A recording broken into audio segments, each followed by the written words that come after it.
Alright guys, today we're going to be installing a new rack, and we're also going to be upgrading our shelving system here at the print farm. So let me show you guys what we're doing.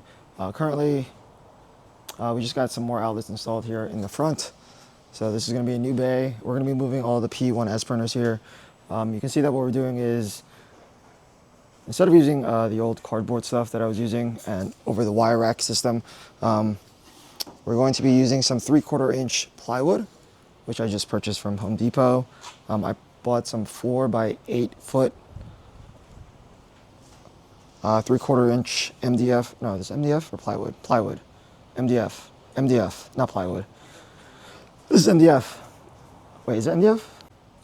All right, sorry, I completely misspoke. This is a 3/4 inch particle board that I bought from Home Depot. I got it delivered, actually, instead of me going out and buying these. Again, these are 4 by 8 foot slabs, 3/4 inch. And delivery wasn't that bad. It was about 100. The delivery fee itself was about $80, but if you were to buy, let's say, one board, it would cost $80 to deliver it. If you buy 200 boards, well, actually, I didn't test 200, but I tested like 50 boards, and the shipping price was still the same. So I did this as a test run. I bought 10 pieces of the particle board just to test out on these racks, and obviously I have to cut them into the correct sizing. So that's what I'm going to be doing. Luckily, I have this older Ryobi table saw right here. All right, this is my workstation right now. I have basically these 2 pallets that's allowing me to cut these boards. You can see that I already have a template drawn out. I already measured the length and the width of the racks that these boards need to sit on. Measure twice, cut once is the old saying, so that's what we're doing. I did have a one that was already cut that's kind of a template, but I already put it on the shelf, so I'm going to use one of these as a template for the other boards going forward. But yeah, so I got my son's goggles with me. The work goggles that I was using was getting extremely foggy, so this one prevents that from happening. And then again, I just have the handsaw, and then I have an orbital sander to sand off the parts where I cut it. So pretty straightforward. Now each shelf, I guess each shelf is going to cost probably about $20 in terms of material. The P1S machines that I'm setting up now only need 2, one on the first level and then one on the second level, which saves, obviously a lot of space. So this kind of brings me to my dilemma here of my A1 setup. You can see that I have 3 shelves here, and then obviously the top one is just for storage. With these new boards, I'm thinking about printing out top mounts for all of these so that I can have 1, 2, 3 on each row. That way I can reduce the amount of total rows here down to 2. It would just be 1 on the bottom floor, and then the second one sort of in the middle here, like there, probably. And then I would be able to take apart the top cross beams here and use them for another printer bay or something down the line, because I don't really need this many shelves. This also will save money in terms of how many actual shelves I need to do. So I'm gonna have a talk with Evan and see if that's something that we will do or not. I don't think I'm gonna do anything with the P1Ps, honestly, with the current setup that we have. Maybe I might. We'll see how that goes. A lot of these are already on these particle boards that I bought from IKEA.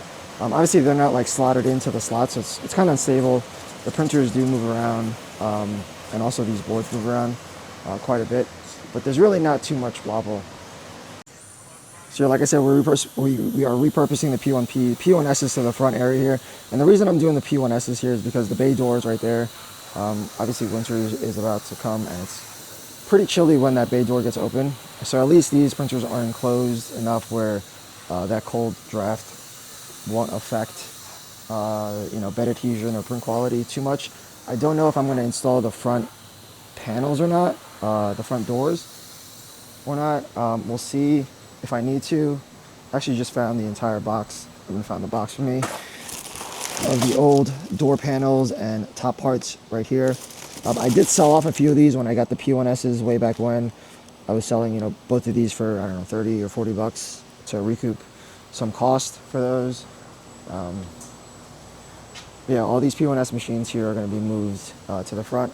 I ordered a few more A1s for the Black Friday sale that will probably go here. And then we'll see, like this will be actually the setup of what it would look like if I got the top mounts for the A1s. So we'll see if Evan wants to even do that. He's shaking his head already, but that might be what we're gonna have to do. Actually, now the more that I think about it and the more I talk about doing these boards on these racks, I think that's what we're gonna do. I think we're gonna just remove 2 beams, move this one up, and just do the particle boards on the bottom and the middle. And then we're gonna top mount the AMSs on the A1s. We'll still have 6 per bay, so it's not like we're changing the amount of printers. We can still use the same UPS units for all the printers. That way we can repurpose some of these into more shelves for storage.